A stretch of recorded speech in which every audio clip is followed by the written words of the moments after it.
Friends, welcome back. तो friends, अभी का वीडियो है लिबरल मेल्टडाउन ऑन संगी नीरज चोपड़ा ओलंपिक्स। अरे भैया, ये क्या चीज है? ये तो वीडियो देख के पता चलेगा। तो वीडियो शुरू करते। पर वीडियो शुरू करने से पहले अगर आप चैनल पर नए हो और आपने अभी तक सब्सक्राइब नहीं किया तो जल्दी से पहले सब्सक्राइब के बटन और बेल आइकन को क्लिक कर लो ताकि आपको हमारे सारे न्यू वीडियोस के नोटिफिकेशन मिल जाए जैसे हम अपलोड करें। अगर आपको वीडियो पसंद आता है प्लीज लाइक एंड शेयर और ट्विटर में हमें फॉलो करें। किसी भी हमारे चैनल में जब नए वीडियोस पब्लिश होते हैं तो आपको ट्विटर में नोटिफिकेशन आ जाएगा। चलिए शुरू करते हैं। अच्छा, पहले शुरू करने से पहले मेरा भी दिमाग में है, संघी जो बोल रहे हैं वो तो नहीं आरएसएस के को तो नहीं बोल रहे? क्योंकि मुझे अब याद आ रहा है कि पापा भी जाते थे ना आरएसएस। गए तो वो बहुत जब छोटे थे तब थे, पर मुझे याद है दादी बोलती थी संघी करके कुछ बोला करती थी। अब मुझे रियलाइज आ रहा है और मेरे ख्याल से संघी मतलब जो भी आरएसएस का जो लास्ट एस है वो संघ है, तो उसका संघी बोलते होंगे। पता वो कहीं ये तो नहीं कह रहे कि नीरज चोपड़ा जो है वो उनसे एफिलिएटेड है? मैं देखती हूँ भैया कहाँ से कनेक्ट। आरएसएस है तो अच्छी बात है, तभी तो उससे ये दिखेगा।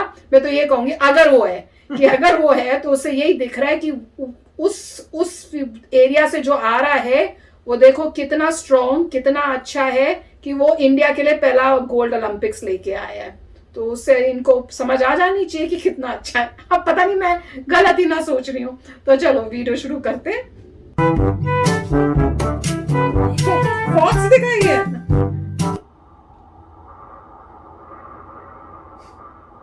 क्या हुआ? Okay, Indians. अच्छा, इंडियंस को जगा दिया।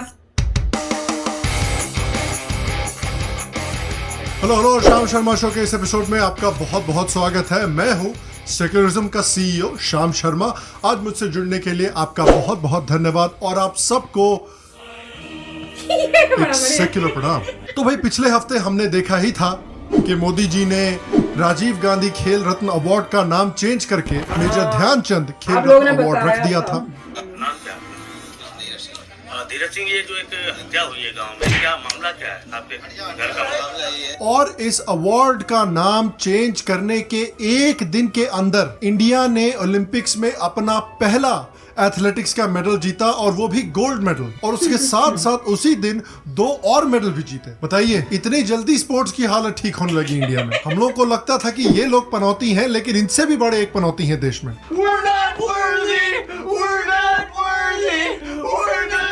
और हमको तो पता ही था कि राजीव गांधी खेल रत्न अवार्ड का नाम मेजर ध्यानचंद खेल रत्न अवार्ड कर देने से ऐसे ही मेल्टडाउन होने लगेंगे। लेकिन उसके साथ साथ हाल में ही इंडियन आर्मी के junior commission officer Neeraj Chopra ने पहला एथलेटिक्स का ओलंपिक्स मेडल जीता है, और वो भी गोल्ड मेडल।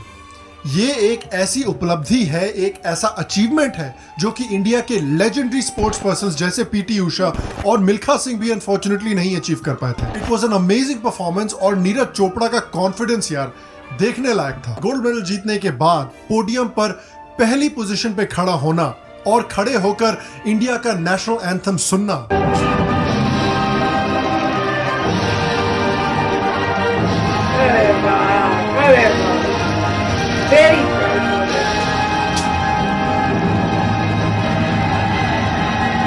यार उसकी फीलिंग ही कुछ और थी। ये ऑनेस्टली मेरे हिसाब से इंडिया का सबसे बेहतरीन स्पोर्टिंग मोमेंट है पिछले कई सालों का। लेकिन मैं थोड़ा डिसअपॉइंट हो गया कि नीरज चोपड़ा ने मिल्खा सिंह जी को अपना अवार्ड डेडिकेट किया। क्योंकि देखिए, असलियत में जो हमारे जैवलिन थ्रो के चैंपियन हैं नीरज चोपड़ा और उनके जैसे जो और एथलीट्स हैं, उनको इंस्पिरेशन मिली कहां से? हमारे बशीर चाचा से मिली है भाई, जो सालों से इस तरह की थ्रोइंग की प्रैक्टिस कर रहे हैं इंडिया में और जनरेशंस को इंस्पायर कर रहे हैं। बशीर चाचा और उनके जैसे हजारों स्टोन पेल्टर्स हैं इंडिया में जिन्होंने नीरज चोपड़ा जैसे लोगों को इंस्पिरेशन दी है। उनका भी नाम ले लेना चाहिए था। और नीरज चोपड़ा के मेडल जीतने के बाद मैं ये भी सोच रहा था कि अक्षय कुमार जी भी बड़े खुश हो रहे होंगे कि भैया इनको एक और बायोपिक बनाने का मौका मिल जाएगा।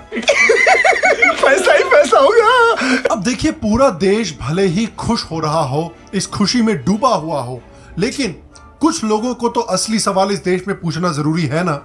तो इसलिए मैं फुली एक्सपेक्ट कर रहा हूं कि जब भी अगला प्राइम टाइम का एपिसोड रवीश कुमार जी निकालते हैं तो वो इंपॉर्टेंट सवाल पूछेंगे, जैसे कि भले ही हमने मेडल जीता हो, भले ही हमने गोल्ड मेडल जीता हो ओलंपिक्स में, लेकिन क्या इस गोल्ड मेडल से इकोनॉमी रिकवर कर जाएगी? क्या इस गोल्ड मेडल से हम एक $5 ट्रिलियन इकोनॉमी बन जाएंगे? क्या इस गोल्ड मेडल से पेट्रोल के दाम कम हो जाएंगे? क्या इस गोल्ड मेडल से किसान अपने घर वापस चले जाएंगे खुश होकर? आई होप कि रवीश जी इसी तरह से हमसे इंपॉर्टेंट क्वेश्चन पूछते रहे। और राहुल गांधी जी ने भी पूरे 24 घंटे इंतजार किया। 24 घंटे तक उन्होंने नीरज चोपड़ा को विश नहीं किया, लेकिन उसके बाद राहुल जी ने बहुत इंपॉर्टेंट सवाल पूछा कि ये फोटो देखिए भाई, नीरज चोपड़ा ने गोल्ड मेडल जीता है। गोल्ड मेडल जीतने के बाद ये लाइन में दूसरे नंबर पर क्यों खड़े हैं? इस सवाल का जवाब देना चाहिए मोदी जी को। इस सवाल से भागना नहीं चाहिए मोदी जी को। अब देखिए, जनरली स्पीकिंग मेजॉरिटी देश जो है वो बहुत खुश है नीरज चोपड़ा के इस अचीवमेंट से और हमारे ओलंपिक्स टीम के बाकी एथलीट्स की परफॉर्मेंस से। लेकिन याद रखिए, हमें सिखाया गया है 20 सालों से कि मोदी बड़ा खराब है और मोदी को सपोर्ट करना या मोदी के लिए वोट देना वो भी बहुत खराब है। बड़े बड़े बुद्धिजीवियों ने तो किताबें लिखी हैं कि भाई नेशनलिज्म इंडिया में बहुत ही खराब चीज है। और हमें तो पता ही है कि नीरज चोपड़ा जी एक नंबर के संघी चैड निकले। वो तो मोदी सपोर्टर हैं ही। जब मोदी जी इलेक्शन जीते थे तो उन्होंने खूब बधाइयां दी थी मोदी जी को। यहाँ तक कि उन्होंने तो मोदी जी को बरखा दत्त के अटैक्स के खिलाफ डिफेंड भी किया था।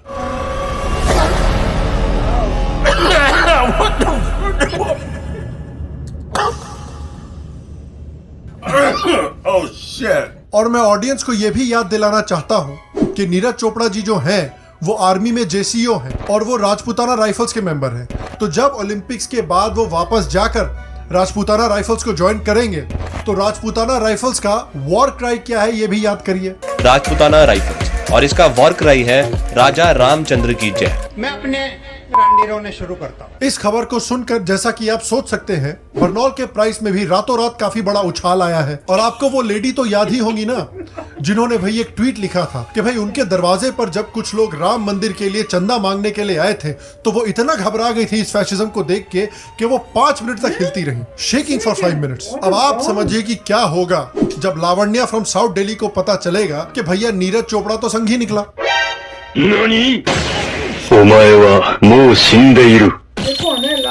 कहीं ये खबर देख के वो भी ना ट्वीट कर दें कि भाई shaking for a full 786 seconds. और ये खबर जैसे जैसे पब्लिक में फैली वैसे वैसे मेल्टडाउन शुरू हो गए। लोगों ने ट्वीट करना शुरू किया कि भाई अरे यार ये संघी नहीं होता तो मैं इसको सपोर्ट करता, वरना इसको क्या फायदा सपोर्ट करने का अभी। कुछ फेमिनिस्ट ने तो कहा कि भाई मर्दों की किसी भी अचीवमेंट को सेलिब्रेट करना, खासकर संघी मर्दों की अचीवमेंट को सेलिब्रेट करना बिल्कुल गलत है। कुछ लोग बहुत दुखी हो रहे थे कि भाई संघ ही क्यों जीत गया। जैसे ही कुछ लोगों को पता चला कि इन्होंने मोदी को सपोर्ट किया था, उन्होंने बोला कि भाई मैं अब इनको सपोर्ट नहीं करना चाहती, goodbye and good luck. कुछ लोगों ने इनको क्रिटिसाइज करना शुरू कर दिया क्योंकि नीरज चोपड़ा जी ने विशाल जूड को सपोर्ट किया था, जो कि एक इंडियन है जिनको ऑस्ट्रेलिया में जेल हुई है क्योंकि वो खालिस्तानियों के खिलाफ इंडिया को डिफेंड कर रहे थे। इस वजह से भैया इंडिया के गोल्ड मेडल विनर को हम सपोर्ट करना बंद कर देंगे। मोदी जी का भी क्या रिएक्शन होगा इनके लिए वो भी सोचिए। आप लोग रोना बंद कीजिए, मेरे तक आवाज आ रही है। कमाल की बात तो ये है कि भाई पाकिस्तान के जो मुस्लिम एथलीट्स हैं वो इनको सपोर्ट करते हैं, लेकिन हमारे देश के लिबरल्स इनको सपोर्ट नहीं कर सकते। तालियां होनी चाहिए यार हमारे लिए। Well done, well done. और जरा डिफरेंस देखिए, जब बजरंग पूनिया ने मेडल जीता तो सारे इंडिया ने सपोर्ट किया, लेफ्ट विंग थे या नॉन लेफ्ट थे, सबने सपोर्ट किया इनको। इसके बावजूद कि बजरंग पूनिया ने खुल्लम खुल्ला फार्मर्स प्रोटेस्ट को सपोर्ट किया था। तो नॉन लेफ्ट के जो लोग हैं वो बजरंग पूनिया को सपोर्ट करने को तैयार हैं, लेकिन हमारे देश के लेफ्टिस्ट नीरज को सपोर्ट नहीं करना चाहते। और देखिए मैं इनका दर्द एक लेवल पर समझ सकता हूं क्योंकि एक बड़े छोटे से समय में इनको बहुत सारे झटके लगे। सबसे पहले तो मीराबाई चानू संघी निकली। सबको तो पता ही है कि भाई पीवी सिंधु जो है वो अपने कल्चर से कितना प्यार करती हैं। उसके ऊपर से राजीव गांधी जो खेल रत्न अवार्ड है उसका नाम चेंज करके मेजर ध्यानचंद खेल रत्न अवार्ड कर दिया। और अब नीरज चोपड़ा जिन्होंने एथलेटिक्स में पहला गोल्ड मेडल जीता है वो भी संघी निकले। भाई समझ तो क्या पता चल रहा है, बुरा लगता है भाई। हार्ड वर्किंग तो इनका जो दर्द डिस्को हो रहा है वो मैं समझ सकता हूँ, लेकिन इनके मेल्टडाउन्स पर हंसने के अलावा भारत देश की जो आज सिचुएशन है उसके बारे में भी हमें जरा सोचना चाहिए। क्योंकि देखिए नीरज चोपड़ा कोई एक्सट्रीमिस्ट नहीं है। नीरज चोपड़ा इंडियन आर्मी में एक जेसीओ हैं जो देश से बहुत प्यार करते हैं। सिमिलरली मीराबाई चानू और पीवी सिंधु भी कोई एक्सट्रीमिस्ट नहीं है, वो सिर्फ अपने पीएम को सपोर्ट करते हैं और वो नेशनलिस्ट अपने आप को मानते हैं। इनमें से कोई भी चीज बुरी चीज नहीं है, लेकिन अनफॉर्चुनेटली हमारे देश में एक नेशनलिस्ट होना, अपने देश से प्यार करना, कुछ लोगों की आंखों में ये एक बुरी चीज हो गई है। याद करिए जब विजेंद्र सिंह ने कांग्रेस पार्टी ज्वाइन की थी तो उनको किसी ने गाली दी थी, उनको लोगों ने कहा था कि भाई तुमने जाकर गलत पार्टी ज्वाइन कर ली, लेकिन इसका ये मतलब नहीं कि लोग उनकी अचीवमेंट्स को गाली देने लगे। जो काम उन्होंने इस देश में बॉक्सिंग के स्पोर्ट के लिए किया है उसको किसी ने गाली नहीं दी। और यही तो बात है, अगर रिहाना फार्मर्स को सपोर्ट करती है तो रिहाना बहुत अच्छी है, लेकिन अगर नीरज चोपड़ा मोदी जी को सपोर्ट करते हैं तो नीरज चोपड़ा संघी हो गए। भाई भारत की एक महान शायरा ने सही ही कहा है, साडा कुत्ता टॉमी, साडा कुत्ता कुत्ता। और इस पूरे सिचुएशन का एक परफेक्ट एग्जांपल है राणा अय्यूब जी। राणा अय्यूब जी ने हाल में ही ये ट्वीट किया था और ट्वीट करने के कुछ मिनट बाद इस ट्वीट को उन्होंने डिलीट भी कर दिया। अब आप बताइए, आप इतने पॉलिटिकली मोटिवेटेड हैं कि आप अपनी देश के अचीवमेंट्स को सेलिब्रेट भी नहीं कर सकते क्योंकि जिसने ये अचीवमेंट की है वो किसी एक पर्टिकुलर पॉलिटिकल पार्टी को सपोर्ट करता है। जब आप अपने देश की अचीवमेंट्स को सपोर्ट नहीं कर सकते, जब आप अपने देशवासियों की खुशी में खुश नहीं हो सकते, तो यार आप काफी दूर निकल गए हैं एक्सट्रीमिज्म में। अगर आप एक ऐसी पोजीशन में पहुंच गए हैं कि आप उन इंडियंस को सपोर्ट नहीं कर सकते जो इंडियंस आपकी तरह नहीं सोचते, तो फिर इंडियन होने का फायदा क्या? देखिए, पॉलिटिकल डिफरेंसेस चाहे कितने भी हो, पॉलिटिकल डिसएग्रीमेंट्स चाहे कितने भी हो, लेकिन कुछ चीजें तो इस देश में होनी चाहिए ना जो हमें यूनाइट करती हैं। इसी सिलसिले में हमें अटल बिहारी वाजपेयी जी के ये शब्द हमेशा याद रखने चाहिए। और मैं चाहता हूं ये परंपरा बनी रहे, ये प्रकृति बनी रहे। सत्ता का खेल तो चलेगा, सरकारें आएंगी जाएंगी, पार्टियां बनेगी बिगड़ेंगी, मगर ये देश रहना चाहिए, इस देश का लोकतंत्र अमर रहना चाहिए। तो फ्रेंड्स, वाकई में बहुत अच्छा बताया। मैं तो पर ये सोच रही थी कि ऐसे लोगों का तो सुनना ही नहीं चाहिए। Don't give them importance. इतनी इंपॉर्टेंस देने की जरूरत क्या है? बोलते रहे, हम खुश हैं, हम प्राउड हैं। तुम नहीं हो वो तुम्हारी प्रॉब्लम, तुमने जो बोलना है बोलते रहो। अब कई बार हम, अगर आपने देखा है कमेंट सेक्शन में लोग बोलते हैं ना, क्या बोलते हैं? मोदी भक्त। तो अब तो मैंने ये सोच लिया, मैं कहती हूँ वेरी गुड, हम हैं मोदी भक्त, क्योंकि मोदी भक्त इज इक्वल टू देशभक्त। अगर आप देखोगे ना कोई मोदी भक्त बोले, बोलो यस हम मोदी भक्त हैं, क्योंकि मोदी भक्त का मतलब है देशभक्त। अब क्या बोलोगे? अब तुम नहीं हो देशभक्त तो हम क्या करें भाई? तो सिंपल है, अब तो यही काम करना है, क्योंकि किसी का ब्रेन जो है, जैसे बोल रहे हैं आप, किसी के ब्रेन को चेंज नहीं कर सकते। अब उनकी सोच जो है, ठीक है, हम हर बार यही बोलते हैं अपने में भी जब भी करते हैं कि भाई आपको जरूरी नहीं है कि आप हमसे एग्री करो, राइट? आप डिसएग्री कर सकते हो, but it has to be in a polite manner. आपका डिफरेंस जो भी है वी रिस्पेक्टेड, आपको भी रिस्पेक्ट कर। पर मैंने देखा है जो अगेंस्ट होते हैं मोदी जी के, उनकी लैंग्वेज गंदी होती है, उनका बोलने का वे इज इंसल्टिंग। वो आपको इंसल्ट करके बोलेंगे आपको। अब आप अगर किसी और पार्टी को करते हो तो क्या हम, जो कि आप कहते हो कि आप मोदी भक्त हो, आप कभी नहीं देखोगे कि मोदी जी की जो फेवर में है वो दूसरे वालों को इस वे से बात करेंगे। हम लोग हमेशा कहते हैं ठीक है, आपका ये है, आपको कोई और पार्टी पसंद है या आप उसको करते हो, इट्स ओके, ये आपका है। पर उस साइड से जो आता है ना रिस्पॉन्स कि आप ये हो, आप वो हो, मैं तो सोच के बड़ी हैरान होती हूँ कि भैया क्या सोच है। हम आप लोगों को कभी नहीं बोलते। मैंने देखा है कि मोस्टली 99% जो मोदी जी के फेवर में होते हैं वो कभी किसी और को कुछ इस टाइप से गंदी लैंग्वेज या नहीं बोलेंगे, वो चुप रहते हैं। हाँ, अगर आप बोलोगे फिर वो आंसर देंगे, पर वहां से आपको कभी भी रिस्पेक्टफुली कोई भी रिस्पॉन्स या कुछ आएगा नहीं, कमेंट हमेशा उस टाइप का आएगा कि आप देख के हैरान हो जाओगे कि ये कैसा बात कर रहे हैं यार, ये इनको पता ही नहीं बात करने का तरीका क्या है। तो मैं इसमें भी बहुत हैरान हो रही थी कि राहुल गांधी सच्ची में क्या उसने ऐसा कोई ट्वीट किया था कि सेकंड प्लेस पे क्यों है? I can't believe it. कोई ऐसे कर नहीं सकता। ये मजाक हो, आई जस्ट होप ये मजाक है, तो भाई आप ये कंफर्म कर देना। और जो ट्वीट्स दूसरे लोग कर रहे थे इस टाइप से, संगी है, ये है, दे आर, उनको तो कुछ बोलना भी, मैं कहूंगी आपकी अगर ये सोच है तो भैया वो सोच आपको ही मुबारक। हम बहुत प्राउड हैं, और जो नीरज चोपड़ा हैं और जो भी हमारे ओलंपिक्स के विनर्स हैं, जिनको इस टाइप का बैकलैश मिल रहा है इन लोगों से, उन्हें बिल्कुल परवाह नहीं करनी चाहिए। मैं तो यही कहूंगी, सुनो तक नहीं, बी वेरी प्राउड, बहुत प्राउड फील करो कि आपने अपनी कंट्री के लिए मेडल्स जीते हैं, कंट्री को प्राउड किया है, और ये सब आपकी मेहनत। और आज जो मोदी जी आए हुए हैं, जिस तरह से वो आप लोगों के साथ बात करके मेक श्योर करें कि आप लोगों को बेस्ट चीजें मिले, जो आपकी रिक्वायरमेंट्स है वो हो। वो सब पूरी कंट्री जो है उसको अप्रिशिएट करती है।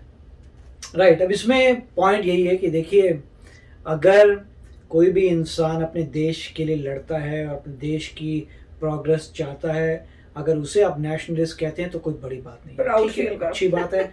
आप चाहते हैं कि आपका देश नंबर 1 बने, ओके, वेरी नाइस। आप चाहते हैं कि आपका देश शाइन करे, आप चाहते हैं कि आपका देश ओलंपिक्स में जीते, आप चाहते हैं कि आपका देश क्रिकेट में जीते, आप चाहते हैं आपका देश सब में जीते, अच्छी बात है, वेरी गुड। आप मेहनत करते हैं और औरों को बोलते हैं मेहनत करिए जिससे आपका देश आगे रहे, गुड। आप बड़े प्राउड हैं अपने रिलीजन के लिए, वेरी नाइस। आप दूसरे के रिलीजन को कुछ नहीं, खतरा नहीं है, वेरी गुड। आप किसी को बोलते नहीं है कि भाई तो अपना रिलीजन ना करे, नहीं, आपने डेमोक्रेसी है, डेमोक्रेसी है, आप वही कार्य करते हैं जिससे आपका देश आगे जाता है, वेरी नाइस। अगर वो नेशनलिज्म है तो अच्छी बात है, और क्या चाहिए आपको। उसी तरीके से अगर आरएसएस अच्छी बातें सिखाता है तो अच्छी बात है, उसमें प्रॉब्लम क्या है। अगर मान लीजिए कि आप हिंदू हैं और आप आरएसएस में जाते हैं और आपको दिखाते हैं कैसे आप जन की सेवा करें, कैसे आप अच्छे इंसान बने, तो उसमें क्या बड़ी बात है, बुरी बात क्या है। किसी आरएसएस ने आज तक कभी नहीं कहा कि तुम्हारा रिलीजन खराब है, उन्होंने कहा कि तुम अपना रिलीजन को फॉलो करो, अपने रिलीजन को फॉलो कर रहे हैं, कोई प्रॉब्लम नहीं है, किसी को रोक थोड़ा है कुछ करने से। इसमें प्रॉब्लम क्या है। तो मेरे ख्याल से अगर मिस्टर चोपड़ा जो है, नीरज चोपड़ा, अगर वो आरएसएस के हैं तो बहुत अच्छी नहीं है, वो ऐसे ही बोल रहे हैं, वो है नहीं। अगर वो आरएसएस के भी होते तो बहुत अच्छी बात थी, बहुत अच्छी थी, हम तो और भी अच्छी बात, और भी डेडिकेटेड हैं। अगर किसी ने क्वेश्चन ये नहीं है कि आप मोदी जी के साथ हैं, नहीं, क्या मोदी जी देश के साथ हैं, दैट इज इम्पोर्टेंट पॉइंट। इसीलिए हम भी देश के साथ हैं, इसलिए मोदी जी के साथ हैं। तो इसलिए इंसान साथ नहीं रहता मोदी जी के, वो इसलिए रहता है क्योंकि जो इंसान देश के साथ है उसके साथ आप हैं। बिल्कुल। अगर वो मेहनत कर रहे हैं दिन रात, उनकी कोई फैमिली नहीं है, सारा दिन वो काम करते रहते हैं, मेहनत करते हैं, कोई करप्शन नहीं, अपनी कंट्री को अच्छा बनाने में लगे हुए हैं, तो मतलब वो देश से उनको प्यार है। अगर वो देश के साथ हैं तो हम भी देश के साथ हैं, मोदी जी के साथ हैं। कल को कोई और आएगा, वो भी इतनी डेडिकेशन दिखाएगा, वो भी अच्छी बात है। अभी तक मुझे किसी और पार्टी का कोई ऐसा इंसान नहीं दिखा जो देश के साथ हो या मोदी जी से बेटर हो, या मोदी जी से बेटर। देश के साथ का मतलब यह है कि वो जो है इंसान एक साधारण इंसान के रूप में पैदा हुआ हो, उसने अपनी जिंदगी में मेहनत की हो और मेहनत कर करके वहां पहुंचा हो, अपनी देश की भक्ति ज्यादा हो, उसकी कोई फैमिली ना हो, वो डेडिकेटेड है अपनी कंट्री चलाने में, उसके सारे कार्य जो है कंट्री के लिए हैं, वो अपनी जय जयकार नहीं चाहता। वो बंदा अगर देश का के साथ है तो हम भी हैं। अब देखिए ध्यानचंद जी हैं, उनके लोग नाम भी भूल चुके थे, वही कैसे भूल गए मुझे नहीं पता, इतनी हॉकी उन्होंने खेली। तो उनके नाम पे अगर आपने अवार्ड किया तो बहुत अच्छी बात है, क्योंकि वो करना चाहिए था, डिजर्विंग था वो गोल्ड मेडलिस्ट थे, वो हॉकी के एथलीट थे, उन्होंने इंडिया को फेम लेके आए हैं। उनके नाम पे अगर आप करते हैं तो बहुत अच्छी बात होती है, वेरी गुड। स्पोर्ट्स में स्पोर्ट्स अचीवर्स का नाम होना चाहिए, पॉलिटिशियन के नाम पे क्यों होना चाहिए? पॉलिटिशियन का क्या लेना देना किसी स्पोर्ट्स से? बिल्कुल। तो आप उसमें करिए जिसने अचीव किया स्पोर्ट के बारे में। तो काफी जो भी डिसीजंस हैं अच्छे हैं। अगर आप वाकई अपने देश के साथ हैं तो आपको ये सब डिसीजंस अच्छे लगेंगे, फिर आप बोलेंगे कि हाँ भैया हम नेशनलिस्ट हैं, क्योंकि अपने नेशन की अच्छाई जानते हैं, हम प्राउड है अपने रिलीजन के लिए। आप भी अपने रिलीजन के लिए प्राउड हुए, हम आपको मना नहीं करेंगे। सेक्युलर कंट्री है, हर कोई भी रिलीजन कर सकता है, वही तो ग्रेटनेस है हमारी कंट्री की, प्राउड होना चाहिए आपको। तो काफी अच्छा वीडियो था। यस फ्रेंड्स, तो चलो चलते हैं, मिलेंगे नेक्स्ट वीडियो में बहुत ही जल्द। Till then take care and bye bye. तो अगर आप मेरे इस चैनल पे नए हो तो जल्दी से सब्सक्राइब के बटन को हिट करो और बेल आइकन को क्लिक करो, ताकि आपको मेरा जब नया वीडियो मैं लगाऊं आपको उसके बारे में जल्दी से पता चल जाए।